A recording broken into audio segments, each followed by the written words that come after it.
ಕೃಷ್ಣನ ಜೊತೆ ಹೀಗೆ ಚಿನ್ನಿಕೋಲು ಚಿನ್ನ ದಾಂಡಿ ಆಡುತ್ತಾ ಬರುವ ಕಷ್ಟಗಳನ್ನೆಲ್ಲ ಇಷ್ಟೇ ಸುಲಭವಾಗಿ ಚಿನ್ನಿದಾಂಡು ಆಡಿದ ರೀತಿಯಲ್ಲಿ ಪರಿಹರಿಸಿಕೊಡ್ಲಿ ಅಂತ ಬೇಡ್ತಾ ಮುಂದಿನ ಹಾಡಿಗೆ ಹೋಗೋಣ. ಇದೊಂದು ಅದ್ಭುತವಾದ ಕನ್ನಡ ಹಾಡು, ಕನ್ನಡದ ಭಾಷೆಯ ಸೊಗಡನ್ನು ಹೇಳುವಂತಹ ಹಾಡು. ಇದನ್ನು ಬರೆದಿದ್ದು ಕಲ್ಲೂರು ಸುಬ್ಬಣ್ಣಾಚಾರ್ ಅಂತ. ವ್ಯಾಸವಿಠಲ ಅನ್ನೋ ಅಂಕಿತದಲ್ಲಿ ಅವರು ಕೃತಿಗಳನ್ನು ರಚಿಸ್ತಾ ಇದ್ರು. ವಿಜಯದಾಸರು ಇವರಿಗೆ ದಾಸ ದೀಕ್ಷೆಯನ್ನು ಕೊಡ್ತಾರೆ. ಪುರಂದರ ದಾಸರು ಆಗಿ ಹೋದ 200 ವರ್ಷಗಳ ನಂತರ ಈ ವಿಜಯದಾಸರು ಬರ್ತಾರೆ. ಸುಬ್ಬಣ್ಣಾಚಾರ್ ಅವರು ದಶಾವತಾರದ ವರ್ಣನೆ ಇರುವಂತಹ ಈ ಹಾಡನ್ನು ಬರೀತಾರೆ. ಇದರಲ್ಲಿ 4 ಚರಣಗಳಿದೆ. ಪ್ರತಿ ಚರಣದಲ್ಲೂ ಕೂಡ 10 ಅವತಾರಗಳನ್ನು ಒಂದೊಂದು ವರ್ಡಲ್ಲಿ ಎಕ್ಸ್ಪ್ಲೇನ್ ಮಾಡಿದ್ದಾರೆ ಈ ಹಾಡಲ್ಲಿ. ಇದೊಂದು ಕನ್ನಡದ ಭಾಷಾ ಶ್ರೀಮಂತಿಕೆಯನ್ನು ಹೇಳ್ತಕ್ಕಂಥ ಒಂದು ಹಾಡು. ಇದರಲ್ಲಿ ಒಂದು ಉದಾಹರಣೆ ಹೇಳ್ತೀನಿ. ಕಣ್ಣ ಮುಚ್ಚದೆ ಬೆನ್ನ ತೋರುವಿ ಮಣ್ಣ ಕೆದರುವಿ ಚಿಣ್ಣ ಗೊಲಿದನೆ ಸಣ್ಣ ವಾಮನ ಅಣ್ಣ ರಾಮನೆ ಪುಣ್ಯ ಪುರುಷನೇ ಬಣ್ಣ ಬಡುಕನೆ ಹೆಣ್ಣುಗಳ ವ್ರತ ಕೆಡಿಸಿ ತೇಜಿಯ ಬೆನ್ನ ನೇರಿದ ವ್ಯಾಸವಿಠಲ ಅಂತ ಒಂದು ಬರುತ್ತೆ. ಇದರಲ್ಲಿ ನೋಡಿ ಎಷ್ಟು ಚೆನ್ನಾಗಿದೆ. ಕಣ್ಣು ಮುಚ್ಚದೆ ಅಂದರೆ ಮೀನು ನೀರಲ್ಲಿದ್ದಾಗ ಕಣ್ಣು ಮುಚ್ಚೋದಿಲ್ಲ, ಅದಕ್ಕೆ ಅದು ಮತ್ಸ್ಯಾವತಾರ. ಬೆನ್ನ ತೋರುವಿ, ಬೆನ್ನಿನ ಮೇಲೆ ಧರೆಯನ್ನು ಹೊತ್ತಂತಹ ಮಂದರ ಧರೆಯನ್ನು ಹೊತ್ತಂತಹ ಕೂರ್ಮಾವತಾರ. ಮಣ್ಣ ಕೆದರುವಿ ಅಂದರೆ ವರಾಹಾವತಾರ, ಆ್ಯಕ್ಚುಲಿ ಭೂಮಿಯನ್ನು ರಕ್ಷಿಸಿದಂತಹ ವರಾಹಾವತಾರ. ಚಿಣ್ಣಗೊಲಿದನೆ ಯಾರಿರ್ಬೋದು? ಪ್ರಹ್ಲಾದನಿಗೊಲಿದಂತಹ ಚಿಣ್ಣಗೊಲಿದಂತಹ ನರಸಿಂಹಾವತಾರ. ಅನಂತರ ಮುಂದೆ ಹೋಗ್ತಾ ಸಣ್ಣ ವಾಮನ, ಇದೊಂದೇ ಸುಲಭ ಇರೋದು. ಸಣ್ಣ ವಾಮನಾವತಾರ. ಅಣ್ಣ ರಾಮನೆ ಅಂದರೆ ಪರಶುರಾಮ, ದೊಡ್ಡ ರಾಮ ಅನ್ನ. ಪುಣ್ಯ ಪುರುಷನೇ ರಾಮ, ಪುಣ್ಯ ಪುರುಷ, ಮರ್ಯಾದಾ ಪುರುಷೋತ್ತಮ ರಾಮ ಅಲ್ವೇ?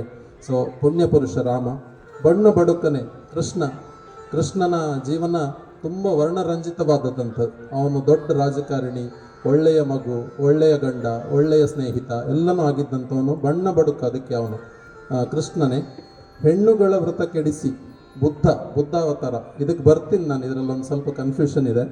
ತೇಜಿಯ ಬೆನ್ನ ನೇರಿದ ಕಲ್ಕಿ. ತೇಜಿಯ ಬೆನ್ನ ಅಂದರೆ ಕುದುರೆಯ ಬೆನ್ನ ನೇರಿ ಬರತಕ್ಕಂಥ ವಿಷ್ಣುವಿನ ಅವತಾರ ಕಲ್ಕಿ. ಇಲ್ಲೊಂದು ಚಿಕ್ಕ ತೊಂದರೆ ಬಂತು ನಮಗೆ.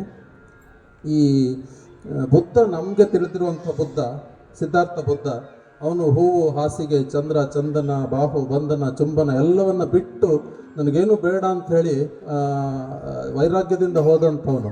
ಅಂಥಲ್ಲಿ ಹೆಣ್ಣುಗಳ ವ್ರತ ಕೆಡಿಸಿದ ಬುದ್ಧ ಯಾರು ಇವನು ಅಂತ ಸ್ವಲ್ಪ ರಿಸರ್ಚ್ ಮಾಡಿದಾಗ ಒಂದು ಭಾಗವತದಲ್ಲಿ ಒಂದು ಕತೆ ಸಿಕ್ತು. ಸಿದ್ಧಾರ್ಥ ಬುದ್ಧನೇ ಬೇರೆ, ದಶಾವತಾರದ ಬುದ್ಧನೇ ಬೇರೆ. ತ್ರಿಪುರಾಸುರ ಅನ್ನುವಂಥ ಒಬ್ಬ ರಾಕ್ಷಸ, ಅವನಿಗೆ 3 ಹೆಂಡತಿಯರು ಇರ್ತಾರೆ. ಅವರು ಮಹಾನ್ ಪತಿವ್ರತೆಯರು ಇರ್ತಾರೆ. ಆ ತ್ರಿಪುರಾಸುರನಿಗೆ ಒಂದು ವರ ಇರುತ್ತೆ. ಆ ಪತಿವ್ರತೆಯರ ವ್ರತವನ್ನು ಕೆಡಿಸಿದ್ರೆ ಮಾತ್ರ ಈ ವಿಷ್ಣು ಈ ತ್ರಿಪುರಾಸುರನ ಸಂಹಾರ ಮಾಡೋಕ್ಕಾಗತ್ತೆ ಅಂತ. ಅದಕ್ಕಾಗಿ ವಿಷ್ಣು ಒಂದು ಮನಮೋಹಕ ಹುಡುಗನ ರೂಪದಲ್ಲಿ ದಿಗಂಬರನಾಗಿ ಅವರೆದುರು ಓಡಾಡ್ತಾನಂತೆ. ಅವರನ್ನು ನೋಡಿದಾಗ ಒಂದು ಕ್ಷಣ ಆ ಪತಿವ್ರತೆಯರಿಗೆ ಮನಸ್ಸು ಚಂಚಲವಾಗುತ್ತೆ. ಅದು ತ್ರಿಪುರಾಸುರನ ಸಂಹಾರಕ್ಕೆ ಕಾರಣವಾಗುತ್ತೆ. ಈ ಥರ ಒಂದು ಕತೆ ಇದೆ. ಇದು ಬಹಳಷ್ಟು ಜನಕ್ಕೆ ಗೊತ್ತಿಲ್ಲದೆ ಇರಬಹುದು ಅಂತ ಅಂದ್ಕೊಂಡು ನಾನು ಈ ಕಥೆನ ಹೇಳಿದೆ. ಈ ಕತೆ ಗೊತ್ತಿದ್ರೆ ನೀವು ಬೇರೆಯವರಿಗೆ ಕ್ಲಾರಿಫೈ ಮಾಡಿ ಇದನ್ನು. ನಮ್ಮ ಸಿದ್ಧಾರ್ಥ ಬುದ್ಧ ಬಂದಿದ್ದು ಬಹಳಷ್ಟು ವರ್ಷಗಳ ನಂತರ. ಈ ಬುದ್ಧ ಅಂದರೆ ಧ್ಯಾನದಲ್ಲಿರತಕ್ಕಂಥವನು ಅನ್ನುವಂಥ ಅರ್ಥ ಕೊಡುತ್ತೆ. ಸಿದ್ಧಾರ್ಥ ಬುದ್ಧನೇ ಬೇರೆ, ದಶಾವತಾರದ ಬುದ್ಧನೇ ಬೇರೆ.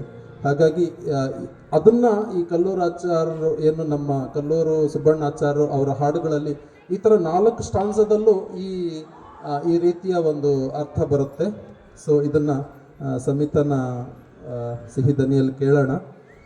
ಸೊ ಇದು ಕಲ್ಯಾಣಿ ರಾಗದಲ್ಲಿದೆ, ಆದಿತಾಳ ಸಂಹಿತ.